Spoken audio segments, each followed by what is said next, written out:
உத்தமமாய் பின் செல்ல உதவி செய்யும் யெகோவா, ஊக்கமதை கைவிடாமல் காத்துக்கொள்ள உதவும். ஊக்கமதை கைவிடாமல் காத்துக்கொள்ள உதவும்.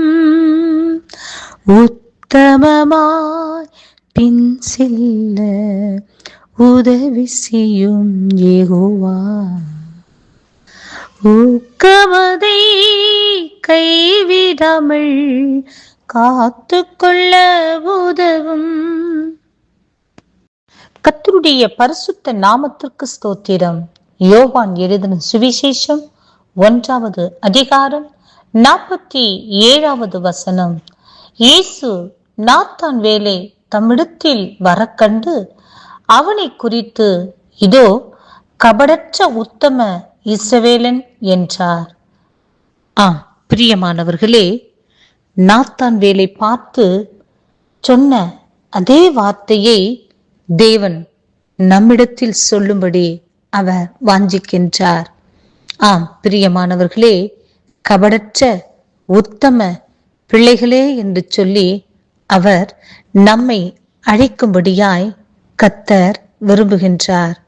பிரியமானவர்களே, இந்த உலகத்தில், கபடு நிறைந்த உலகத்தில், உத்தமமற்ற உலகத்தில் வாழ்ந்து கொண்டிருக்கிற நம்மை பார்த்து ஆண்டவர் சொல்கிறதான காரியம், கபடற்று உத்தமத்தோடு வாழ்ந்து இந்த உலகத்தில் கர்த்தருடைய நாமத்தை மகிமைப்படுத்தும்படியாய் தேவன் நம்மிடத்தில் வாஞ்சிக்கின்றார், எதிர்பார்க்கின்றார். பிரியமானவர்களே, எசேக்கியேல் தீர்க்கதரிசன புஸ்தகம் 2வது அதிகாரம் 6வது வசனத்தில் இப்படியாய் வாசிக்கின்றோம். மனுபுத்திரனே, நீ நெரிஞ்சல்களுக்குள்ளும் முள்ளுகளுக்குள்ளும் நீ தங்கியிருந்தாலும், நீ தேள்களுக்குள் வாசம் பண்ணினாலும், நீ அவர்கள் வார்த்தைகளுக்கு பயப்படாமலும் அவர்கள் முகத்துக்கு கலங்காமலும் இரு. அவர்கள் கலகவிட்டார்.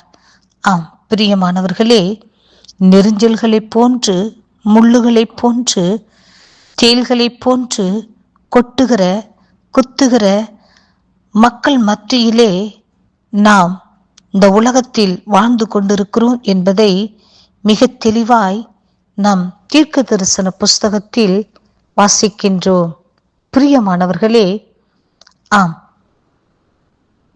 கலகம் நிறைந்த நெரிஞ்சல்களைப் போன்று, முள்ளுகளைப் போன்று, தேள்களைப் போன்று கொட்டுகிற, குத்துகிற, வேதனைப்படுத்துகிற மக்கள் மத்தியில் உலகத்தில் நாம் வாழ்ந்தாலும், நாம் கபடற்றவர்களாய், உத்தமமுள்ளவர்களாய், கர்த்தருடைய ராஜ்யத்திற்கென்று நாம் வேர் பிரிக்கப்பட்டவர்களாய் இந்த உலகத்தில் வாழ்ந்து கர்த்தருடைய சித்தத்தை மாத்திரமே இந்த உலகத்தில் நாம் நிறைவேற்றுவோம்.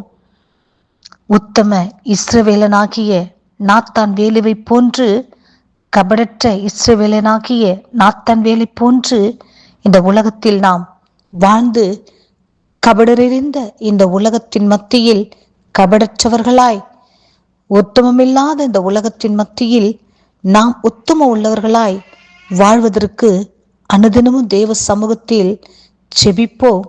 பரலோக ராஜ்யத்திற்கு பங்காளிகளாக மாறுவோம். கர்த்தர் இந்த வார்த்தையை ஆசீர்வதிப்பாராக. ஆமென்.